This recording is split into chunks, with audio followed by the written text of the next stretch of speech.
Hello, ನಮಸ್ತೆ ಎಲ್ರಿಗೂ. ಎಲ್ಲ ಹೇಗಿದ್ದೀರಾ? ಚೆನ್ನಾಗಿದ್ದೀರಾ ಅನ್ಕೋತೀನಿ. ನಾನು ಚೆನ್ನಾಗಿದ್ದೀನಿ. ನಾನು ನಿಮ್ಮ ವೀಣಾ ಸುರೇಶ್. ಎಲ್ಲರಿಗೂ ನನ್ನ ಕಾರ್ಯಕ್ರಮವಾದ ಕಥಾ ಸರಣಿ ರಾಗಸುತಿ ಜೊತೆ ಕಾರ್ಯಕ್ರಮಕ್ಕೆ ಆತ್ಮೀಯ ಸ್ವಾಗತ. ನೋಡ್ತಾ ಇರೋರು, ಕೇಳ್ತಾ ಇರೋರು ಎಲ್ಲರೂ ತಪ್ಪದೆ ಸಬ್ಸ್ಕ್ರೈಬ್ ಮಾಡ್ಕೊಳ್ಳಿ. ಹಾಗೆ ಲೈಕ್ಸು, ಕಮೆಂಟ್ಸು ಕೊಡೋದನ್ನು ಮರಿಬೇಡಿ. ಕಥೆ ಹೇಗಿದೆ ಅಂತ ತಪ್ಪದೆ ತಿಳಿಸಿ ನನಗೆ. ಹಾಗೆ ಕೆಲವೊಂದು ಪ್ರಾಡಕ್ಟ್ಸ್ ಆ್ಯಡ್ ಮಾಡಿರ್ತೀನಿ, ಬೇಕಾದರೆ ನೀವು ಆರ್ಡರ್ ಮಾಡ್ಕೋಬೋದು. I I want you, really I want you my girl ಎಂದು ಮೋಹಕವಾಗಿ ಉಸಿರಿದವನು ಅವಳ ಮುದ್ದು ಮುಖವನ್ನು ತನ್ನ ಹರವಾದ ಎದೆಗೆ ಒತ್ತಿಕೊಂಡು ಕಣ್ಣು ಮುಚ್ಚಿದ್ದ. ಅವನ ಈ ಪರಿಯ ವರ್ತನೆಗೆ ಹುಡುಗಿ ಸೋತು ಹೋಗಿಬಿಟ್ಟಿದ್ದಳು. ಅವನ ಮುದ್ದಾಟ, ಅವನ ಬೇಡಿಕೆಯ ಧ್ವನಿ ಅವಳನ್ನು ಸೋಲುವಂತೆ ಮಾಡಿಬಿಟ್ಟಿದ್ದವು. ಅವನ ಹರವಾದ ಎದೆಗೆ ಒರಗಿ ಕಣ್ಣು ಮುಚ್ಚಿದ್ದಳು ತನ್ಮಯಳಾಗಿ. ಯಾವ ಚಿಂತೆ ಯೋಚನೆಯೂ ಅವಳನ್ನು ಕಾಡಲಿಲ್ಲ ಆ ಕ್ಷಣ. ಡೋಂಟ್ ಲೀವ್ ಮೀ ಪ್ಲೀಸ್, ನನ್ನ ಬಿಟ್ಟು ಹೋಗಬೇಡ. ಹೋಗಲ್ಲ ತಾನೇ? ನನಗೆ ನನಗೆ ಅವಳು ಮೋಸ, ನೀಲಿಮಾಳ ಮೋಸ ಮತ್ತೆ ನೆನಪಾಗಿ ಸರ್ರನೆ ಅವಳ ಮುಖವನ್ನು ತನ್ನೆದೆಯಿಂದ ದೂರ ಸರಿಸಿ ಎದ್ದು ನಿಂತಿದ್ದ ಆಯುಷ್ ಆಚಾರ್ಯ. ಅವಳಿಗೆ ಬೆನ್ನು ಹಾಕಿ ನಿಂತು ಹಣೆ ಒತ್ತಿಕೊಂಡಿದ್ದ. ಯಾವುದೋ ಮಧುರವಾದ ಕನಸಿನಿಂದ ಎಚ್ಚೆತ್ತಂತಾಗಿತ್ತು ಕುಂಕುಮಾಗೆ. ಅಯೋಮಯಳಾಗಿ ಅವನನ್ನೇ ನೋಡುತ್ತಾ ಕುಳಿತಿದ್ದಳು ಹುಡುಗಿ. ಇಲ್ಲಿ ನಡೆದಿದ್ದಾದರೂ ಏನು? ನಡೆದಿದ್ದೆಲ್ಲ ನಿಜಾನ ಕನಸ ತಿಳಿಯುತ್ತಿಲ್ಲ ಅವಳಿಗೆ. ನೀನು ಇಲ್ಲೇ ಕೂತಿರು, ಕಾಲಿಂದ ಬ್ಲಡ್ ಬರ್ತಾ ಇದೆ, ನಾನು ಫಸ್ಟ್ ಏಡ್ ಬಾಕ್ಸ್ ತರ್ತೀನಿ ಎಂದವನೇ ಅವಳ ನೋಟ ತಪ್ಪಿಸಿ ಒಳಗೆ ನಡೆದಿದ್ದ ಆಯುಷ್. ಒಳಗೆ ಬಂದವನು ಕುಸಿದು ಕುಳಿತು ಬಿಟ್ಟಿದ್ದ ಆಯುಷ್ ಆಚಾರ್ಯ ತಲೆ ತಗ್ಗಿಸಿ. ಕಣ್ಣೀರು ಅವನ ಹೊರಟು ಗೆನ್ನೆಗಳನ್ನು ಸೋಕಿತ್ತು. ಯಾಕೆ ಯಾಕೆ ಈ ದ್ವಂದ್ವ ಮನಸ್ಥಿತಿ ನನಗೆ? ಈ ಹುಡುಗಿಯನ್ನು ಬಿಟ್ಟು ಖಂಡಿತ ಬದುಕಲು ನನ್ನಿಂದ ಸಾಧ್ಯವೇ ಇಲ್ಲ. I know I know that, ಅದು ನನಗೆ ಅರಿವಿದೆ. ಆದರೂ ಆದರೂ ಅವಳನ್ನು ಸಂಪೂರ್ಣವಾಗಿ ನಂಬಲು ನನ್ನಿಂದ ಸಾಧ್ಯವಾಗುತ್ತಿಲ್ಲ. ಯಾಕೆ? ಅವಳು ಹತ್ತಿರ ಇದ್ದಾಗ ನನ್ನನ್ನು ನಾನೇ ಮರೆಯುವ ನಾನು ಆಗ ನೀಲಿಮಾಳ ಮೋಸವನ್ನು ಯಾಕೆ ಮರೆಯುತ್ತಿಲ್ಲ?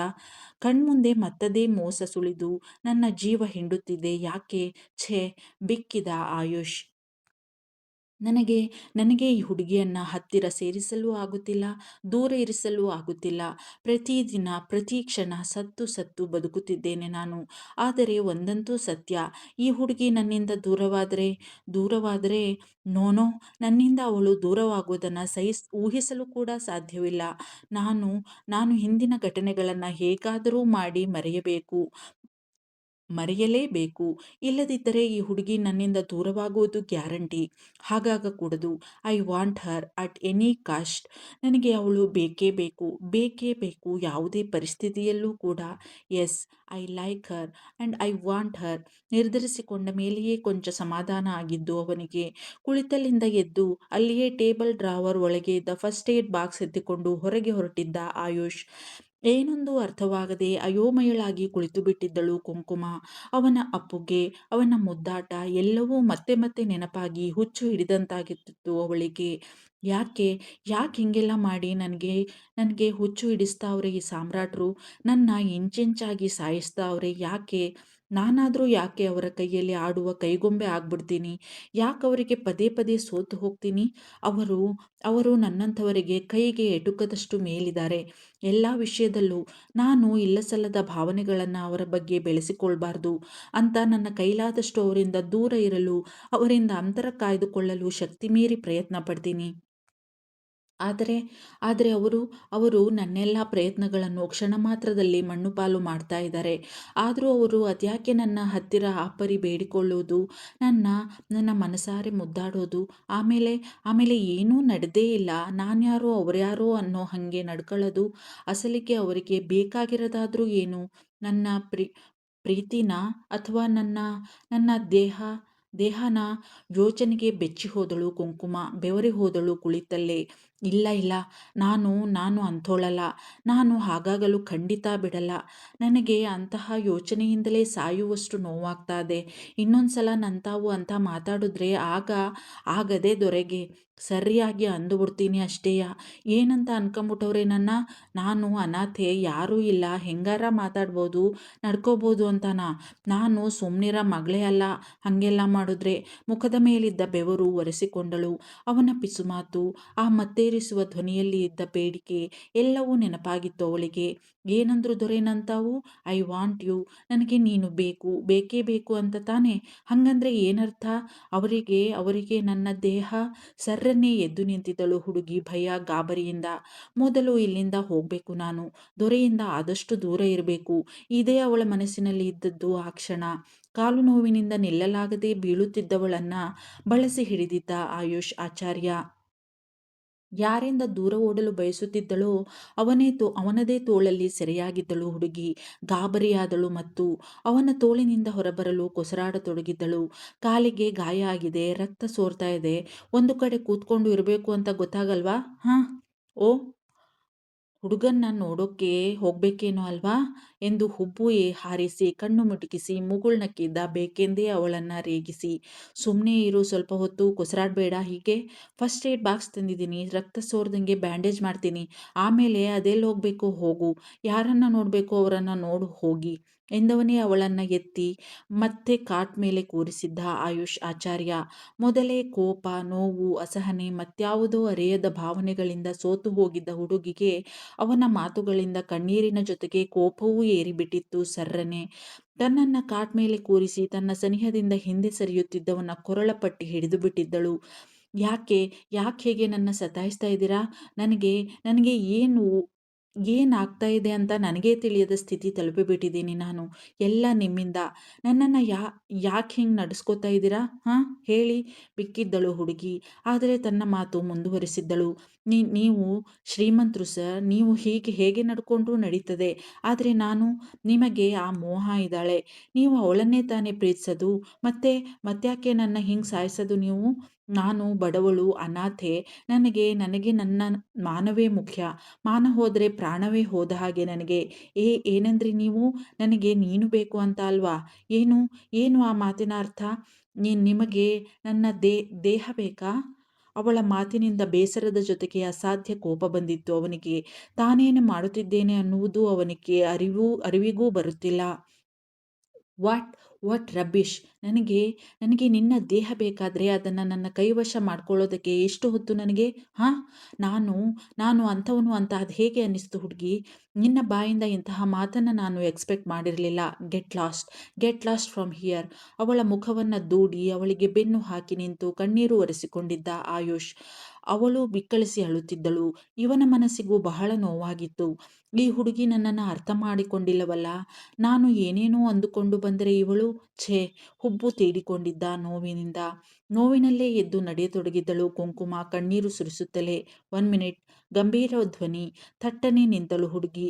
ಅಲ್ಲಿಯೇ ಇದ್ದ ಫಸ್ಟ್ ಏಡ್ ಬಾಕ್ಸ್ ತಂದು ಅವಳ ಕಾಲಬುಡದಲ್ಲಿ ಮಂಡಿಯೂರಿ ಕುಳಿತು ಅವಳ ಕಾಲಿಗೆ ಪಟ್ಟಿಸುತ್ತಿದ್ದ ಒಂದೂ ಮಾತಿಲ್ಲದೆ ಅವನನ್ನೇ ಕಣ್ಣು ಬಿಟ್ಟಂತೆ ನೋಡುತ್ತಿದ್ದವಳಿಗೆ, ನಾನೇನಾರ ಜಾಸ್ತಿ ಮಾತಾಡ್ಬಿಟ್ನಾ? ದೊರೆ ಅಂತೋರ ಹಂಗನ್ಬಾರ್ದಾಗಿತ್ತು ನಾನು. ಛೇ ಅನ್ನಿಸಿತ್ತು. ಆದರೇನು ಮಾಡಲು ಸಾಧ್ಯ? ಆಡಿದ ಮಾತನ್ನು ಹಿಂತೆಗೆದುಕೊಳ್ಳಲಾದೀತೆ. ಯು ಕ್ಯಾನ್ ಗೋ ಎಂದಿದ್ದ ಗಂಭೀರವಾಗಿ ಅವಳತ್ತ ನೋಡದೆ ಅವಳಿಗೆ ಬೆನ್ನು ಹಾಕಿ ನಿಂತು ಆಯುಷ್ ಆಚಾರ್ಯ.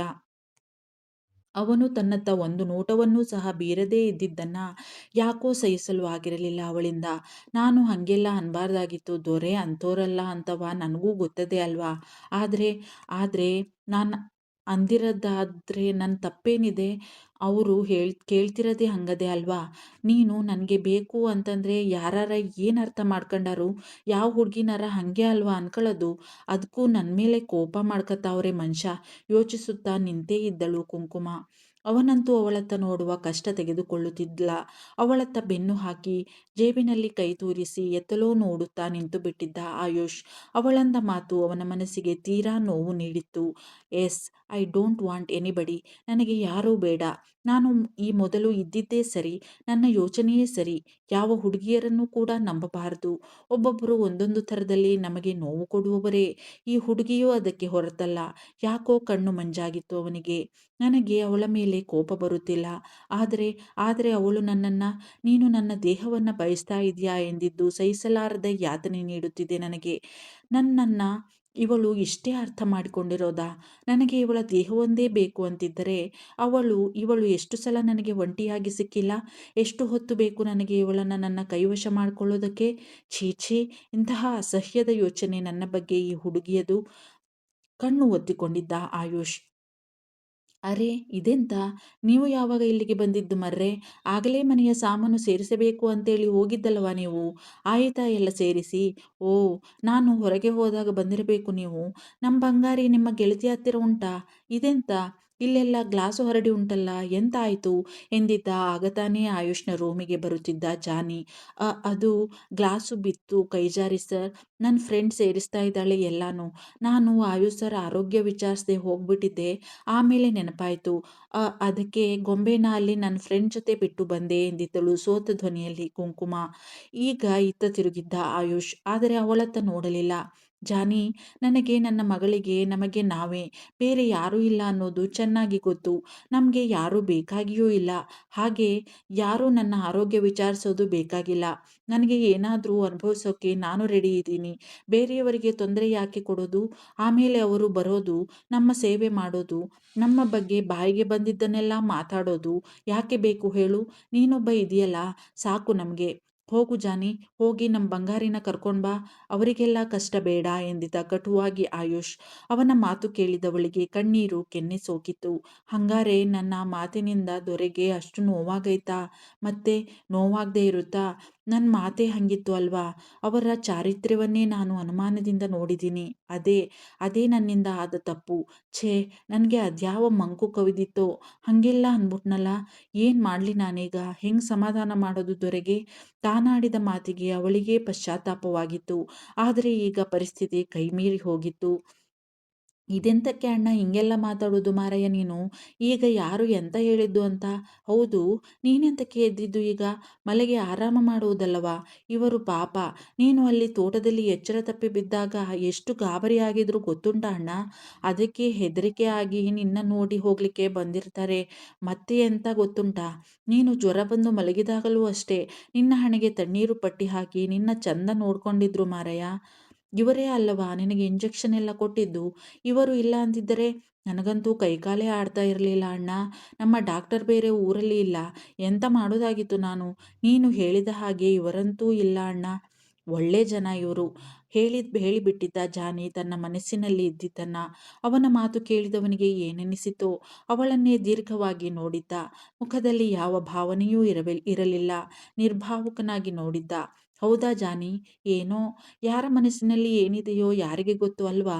ಸಮಯ ಬಂದಾಗ ಹೊರಗೆ ಬರುತ್ತೆ ಅಷ್ಟೇ. ಹೋಗ್ಲಿ ಬಿಡು, ಯಾರು ಏನಾದರೂ ಅಂದುಕೊಳ್ಳಲಿ. ನಾವು ಏನು ಅಂತ ನಮಗೆ ಗೊತ್ತು ಅಲ್ವಾ? ಅವರಿವರ ಅಭಿಪ್ರಾಯ ಕಟ್ಕೊಂಡು ನಮಗೇನಾಗಬೇಕಾಗಿದೆ? ಹೇಳುವವರು ನಮ್ಮವರಾಗಿದ್ದರೆ ನೋವಾಗಬೇಕು. ಲೀವ್ ಇಟ್, ಬಿಡು ಅದನ್ನ. ನಾನು ರೆಸ್ಟ್ ಮಾಡ್ತೀನಿ. ನೀನು ಹೇಳಿದ ಹಾಗೆ ಜಾನಿ, ಬಂಗಾರಿನ ಕರ್ಕೊಂಡು ಬಾ, ಅವರಿಗೆ ತೊಂದರೆ ಆಗ್ಬೋದು ಎಂದವನು ತನ್ನ ಮಂಚದ ಮೇಲೆ ಕುಳಿತಿದ್ದ ಆಯುಷ್. ಇನ್ನೂ ಮಾತಾಡಲಿಲ್ಲ ಅವನು ಎನ್ನುವುದು ಅವನನ್ನು ಅಷ್ಟು ವರ್ಷಗಳಿಂದ ಬಲ್ಲ ಜಾನಿಗೆ ಅರ್ಥವಾಗಿತ್ತು.